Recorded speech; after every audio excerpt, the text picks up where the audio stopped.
Boa noite, ou bom dia, ou boa tarde. Não sei quando você vai estar assistindo esse vídeo.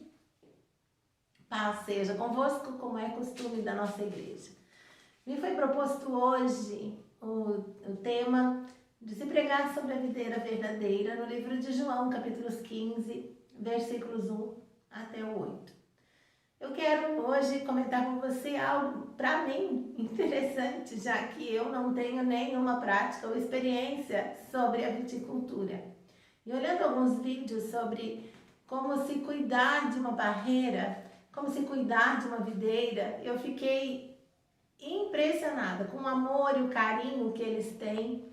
Inclusive, num dos vídeos, uma pessoa dizendo, olha, esse aqui é um pé que foi enxertado por fulano de tal, um funcionário que até já faleceu, e a gente guarda esse pé de parreira como uma relíquia.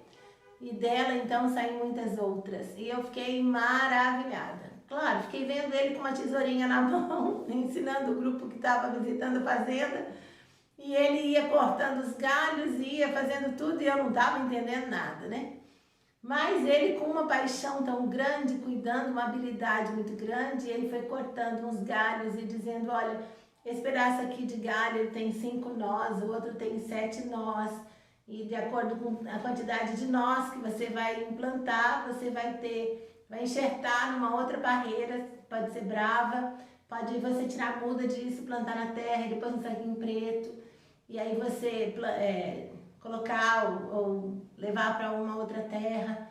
E assim, ele foi falando sobre o cuidado e a reprodução da videira, e o tempo de cuidado, e o tempo de enxerto, e eu fui ficando maravilhada, me lembrando de como é bom saber que o viticultor é um Deus tão habilidoso e tão cuidadoso, e que valoriza tanto aquilo que nós somos em Cristo Jesus, e sabe o potencial que nós temos para a honra e glória dele. E aí eu quero lembrar com vocês, João capítulos 15, versículo 1, diz, eu sou a videira verdadeira e o meu pai é o viticultor. Nós temos aqui duas pessoas envolvidas. Nós temos Deus, o pai, que é o viticultor, e ele é pai, a característica do pai, do amor e do cuidado.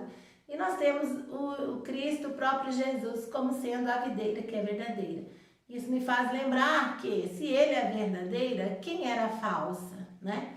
Então, nós podemos ir para o Velho Testamento e nós vamos lembrar de algumas árvores, algumas espécies de árvores que são lembradas no Velho Testamento, como a amendoeira, que está representada com seus frutos lá no candelabro.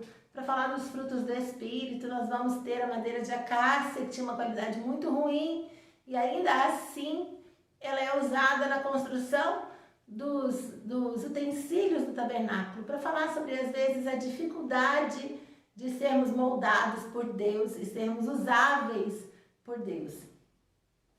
E aí eu quero dizer que aquela videira que não é mais a verdadeira, ela é a Israel de Deus. Por quê? Eu vou aqui lembrar de uma história lá de Jotão, para dizer que naquela parábola de Jotão, em Juízes capítulos 9, eles vão chamando árvores que são boas, que dão frutos agradáveis. Vai chamar a figueira, vai chamar a videira, vai chamando árvores que dão bons frutos. E aí nenhuma quer deixar de produzir seus frutos bons e cuidar dos seus próprios interesses e dar frutos que falem delas mesmas, do que governar sobre a floresta. Até que, não tendo mais opção, eles vão chamar o espinheiro para que governasse, e ele prontamente aceitou. Ele aceitou, mas ele não tinha nada agradável para dar, porque o espinheiro produz espinhos, e espinhos, a priori, eles só servem para machucar, né? Protegem a planta, mas nos machucam. Então, eu olho para Israel como uma nação que não se importou de influenciar outras nações, porque era para eles serem abençoados, para abençoarem outras nações a partir deles. E eles vão cuidando muito do seu próprio povo, do seu próprio território. Em algumas situações, ficam até com inveja do jeito de viver dos outros, cultura, religião, governo, e aí eles se deixam influenciar pelos outros países, pelas outras nações, e esquecem que eles já tinham o melhor de Deus na vida deles. Então, quando eu olho para Cristo, eu vejo alguém que se derrama, alguém que vai até o fim, alguém que se importa, alguém que se entrega, alguém que entrega seus frutos, tudo que pode produzir em favor de alguém. Quando eu olho para a oliveira, para a videira, eu vejo na videira a alegria, o transbordar, a semente. Quando eu olho para a oliveira, eu lembro da oliveira falando de unção, de bálsamo, de remédio, de alegria, de paz, de graça. Então, quando eu olho para a videira, eu vejo um Cristo que se derrama na cruz do Calvário, que é como os seus frutos sendo pisados para derramarem a alegria, a vida e o sangue, o suco da videira ou vinho para nossa salvação. João capítulos 15, versículos 2, diz que todo ramo que está em mim e que não dá fruto, ele o corta. E todo ramo que dá fruto, ele o poda, para que dê mais fruto ainda. Ei, amado, se você está como um galho para essa videira que é verdadeira, você vem de uma qualidade de excelência. É uma videira de excelência. Você tem este DNA. É estes recursos naturais, essa qualidade de quem você é e do que você pode produzir nele, que faz de você alguém tão especial. Agora, quando Deus olha para você com a habilidade que Ele tem, Ele diz, eu preciso fazer uma intervenção. Eu preciso lidar com essa videira. E aí, Ele diz que se o ramo ele está produzindo, ele vai ser podado. Toda árvore frutífera, após o tempo de frutificação, ele precisa ser podado. Toda árvore. Pode ser de limão, de laranja ou outra coisa, para que na próxima estação ele venha dar mais frutos e frutos saudáveis. Mas se por acaso neste ano este galho não deu nenhum fruto, ele vai cortar esse galho realmente. Se é uma videira, que não é este o caso, né? Que Cristo é a videira e Ele dá frutos, mas uma árvore qualquer que não desse fruto, ela seria cortada na raiz e não podada nos seus galhos ou nas suas folhas. Então, por mais que você diga, olha, eu não estou bonita, eu não estou cheia de folhas verdes, eu não estou florescendo, porque eu fui cortada. E quantas vezes você diz para Deus, Deus, mas eu estou fazendo tudo certinho, eu já estou trabalhando, eu estou dizimando, eu estou confraternizando com os irmãos, eu estou discipulando alguém, e aí vem um tempo de poda na sua vida. Não se assuste com o tempo de poda, não se assuste com as lutas. Elas te fazem ser dependente, perseverante, agradecer pelo que tem, confiante naquilo que vai vir na próxima estação. Você não morreu, você foi só podado. Versículos 3 diz assim, vós já estáis limpos pela palavra que eu vos tenho dito. E vai dizer uma das ferramentas que Deus usa para nos podar. Isto é pela palavra. Aqui, neste momento, nesse tempo, Jesus fala através da sua palavra que Deus vem com a palavra falada, revelada, liberada, ela vem como uma poda. Ela vem nos dar norte, ela vem nos dar limites, ela vem tirar aquilo que não é da vontade de Deus para deixar somente a essência.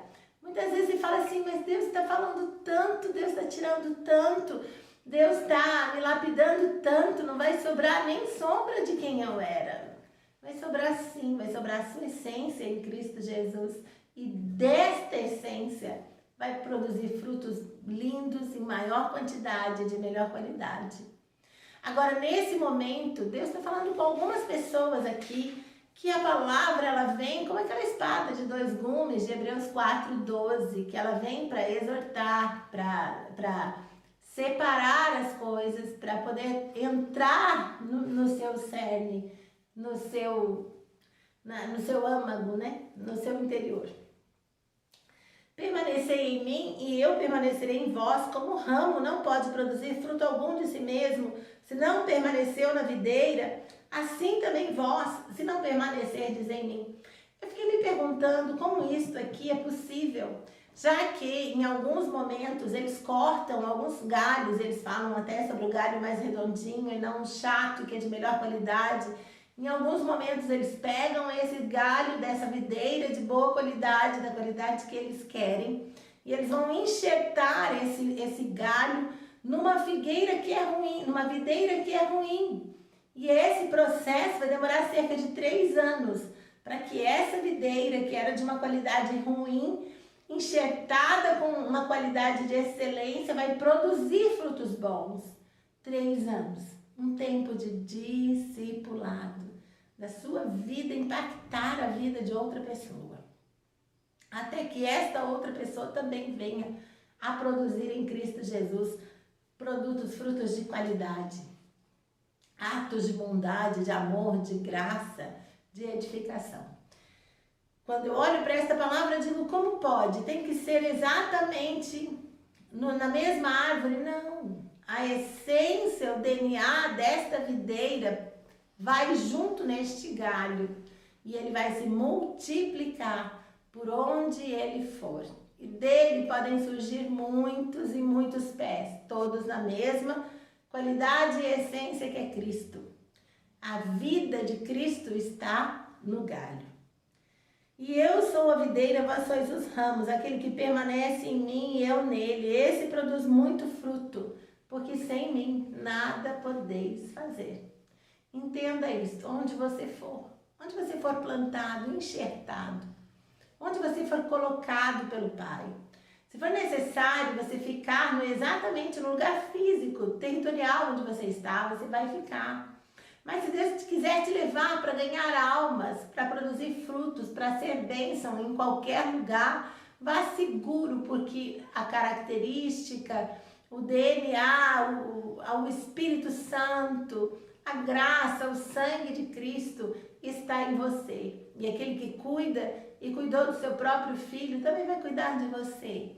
E você vai ser alguém que vai dar um fruto de excelência e agradar os olhos de Deus. Outra coisa que eu quero dizer para você é que Deus quer que nós venhamos a dar muitos frutos. Como naquela parábola do semeador, que ele tenta uma vez, tenta 2 vezes, tenta 3 vezes, ele não tem um bom resultado. E na 4ª vez ele vai ter. E aí ele vai ter na quantidade de 100 por 1, né? Deus quer que nós venhamos a dar frutos, não por 30, não por 60 e nem mesmo por 90, mas 100 por 1. Você pode produzir na totalidade daquilo que Deus preparou e te capacitou. Por isso poda. E o ano que vem poda de novo. E o outro ano poda de novo. E assim, em alguns momentos, a palavra vai nos podar. Em outras vezes, a palavra vai nos nutrir, se permanecerdes nos meus mandamentos, se as minhas palavras estiverem em vós. Então, neste momento em que você está precisando ser nutrido de ingredientes, de força, de renovo, de refrigério, de graça, a palavra vai fazer isso na sua vida também. Permaneça na palavra, permaneça em Cristo e Deus tem coisas extraordinárias para fazer através de você e também na sua própria vida. Deixa Deus te usar, ser tu uma bênção, em nome de Jesus.